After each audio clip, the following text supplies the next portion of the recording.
नमस्कार मंडळी, मी प्रिया आणि माझ्या यूट्यूब चॅनलवरती तुम्हा सर्वांचं खूप खूप स्वागत आहे।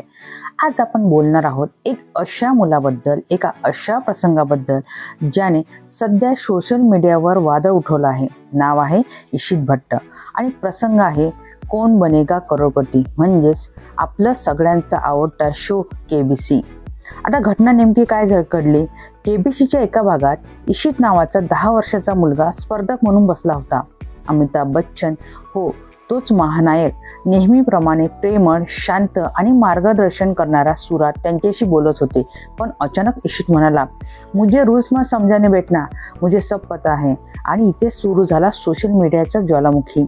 काहींना वाटतं वा किती आत्मविश्वास, तर काही म्हणाले अहो उद्धटपणाचं उदाहरण आहे। आता लोकांच्या प्रतिक्रिया काय होत्या याच्याबद्दल?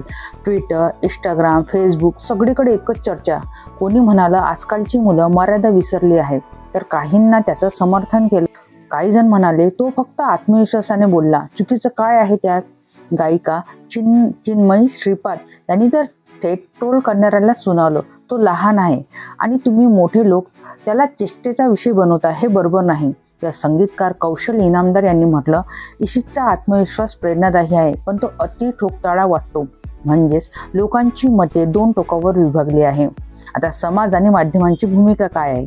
मग प्रश्न असा आहे की दोष कोणाचा? एका 10 वर्षाच्या मुलाचा, की त्याच्या पालकांचा, की मग त्या कार्यक्रमाच्या निर्मात्याचा ज्यांनी हा प्रसंग जाणून बुजून दाखवला? काही माध्यमांनी हे स्पष्ट केलं आहे की हा भाग थोडा ड्रॉमॅटिकली एडिट करण्यात आला आहे, कारण वाद म्हणजे टीआरपी आणि टीआरपी म्हणजेच प्रसिद्धी।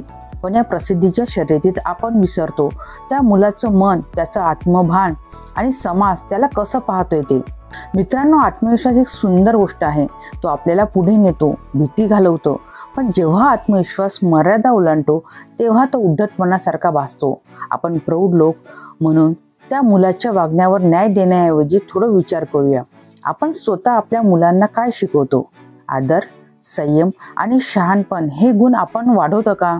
इशित भट्टच्या केबीसी प्रसंग हा फक्त टीआरपी साठी झालेला वाद नाही, हा एक आरसा आहे आपल्या समाजाचा, आपल्या शिक्षणाचा आणि आपल्या सोशल मीडिया संस्कृतीचा। आपण मुलांना आत्मविश्वास द्यायला हवा, पण त्याच वेळी नम्रतेचा धडा पण शिकवायला हवा। आणि सर्वात महत्त्वाचं, एका मुलाच्या छोट्या चुकांना मोठ्यांच्या रागाचं शस्त्र बनवू नका। तो अजून शिकतो आहे आणि आपण त्याच्यासोबत शिकायला हवं। समज, संयम आणि संवेदनशीलता। ही होती आजची कहाणी, इशित भट्ट आणि केबीसी विवाद। तुम्हाला आजचा व्हिडिओ कसा वाटला मला कमेंट करून नक्की सांगा। व्हिडिओ आवडल्यास व्हिडिओला लाईक करा, चॅनलवरती नवीन असेल तर प्लीज चॅनलला सबस्क्राईब करा। आणि तोपर्यंत मनाने सजग राहा आणि शब्दामध्ये संवेदना ठेवा। भेटू अशाच नवनवीन व्हिडिओमध्ये, तोपर्यंत धन्यवाद।